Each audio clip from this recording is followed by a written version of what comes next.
What if you want to do more than just run? What if you actually want to destroy some robots? Any well-designed robot is going to have what's called an emergency stop or a kill switch. Typically in the lab, these look literally like big red buttons that you push.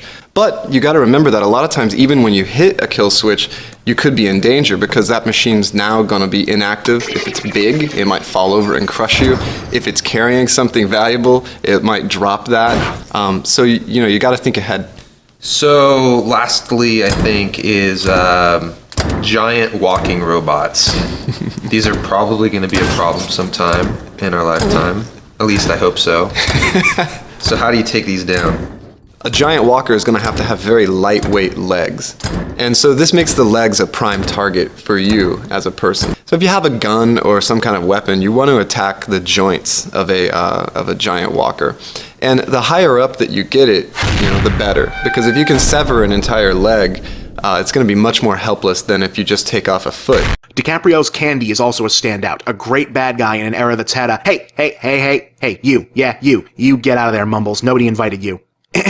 A great bad guy in an era that's had a lot of great bad guys. But what's great about Candy is that in an era where the fun, charismatic villain has kind of been done to death, Calvin Candy kinda goes the other way. He thinks he's a slick, amusing, fun-to-watch Joker-style cad of a heavy, but he's actually completely disgusting, and that he thinks everyone is so damn entertained by him only makes him more so. This is one of the most grotesquely evil figures ever to grace a major movie in a while, and when Django and Schultz are infiltrating his inner circle for the film's intense third act, said tension comes not from will they be found out, but from how long can anyone stand to be around this monster without killing him and blowing their cover. Valt is the most enigmatic as Schultz, though. At first, he seems like a character we've seen way too often before, the guy whose deal we're not quite sure of, i.e. why he keeps making the decisions he makes. 9 times out of 10, this is building to the revelation of dark ulterior motives, but in this case, well, you'll see, it's something else.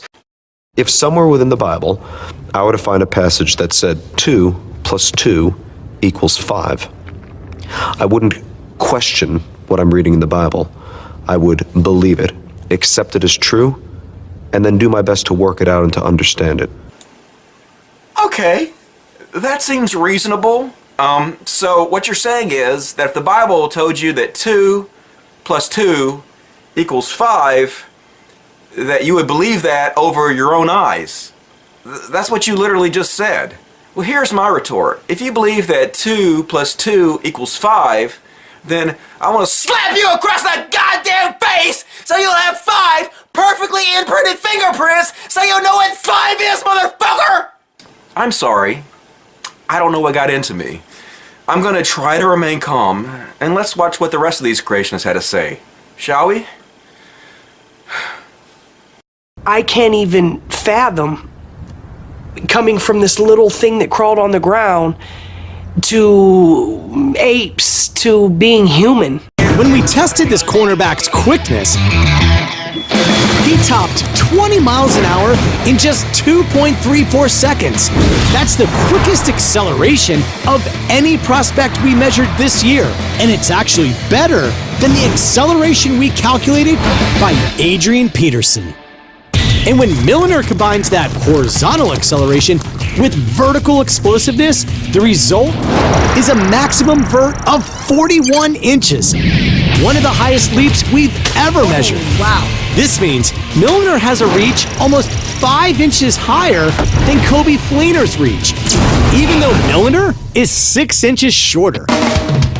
Now in a game, a corner must be able to accelerate rapidly after changing directions.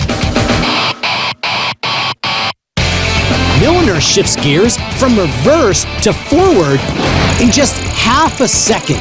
That's as fast as All-Pro NFL corner Antonio Cromartie. Gaps here. They make t-shirts in every color of the rainbow, which is weird because only one color wears them. White. We got J. Crew and Banana Republic. What up? The second they saw me, they understood why Hot Topic wants to chain his wallet to himself. I feel guilty about being white. Hey, talk about white. I carpooled here with Patagonia and North Face. Saves money and the environment. Y'all should really consider the carbon footprint you... Abercrombie, I don't need you to make XL clothing. If I want a pair of ripped, torn, and frayed jeans, I'll just try to fit into a size 2. think I know why your jeans are so distressed. They saw your CEO! Mike Jeffries is so ugly he looks like Gary Busey, Old Biff, and Sloth from the Goonies had an orgy and that's what crawled out from the bottom. Okay, but seriously, ladies,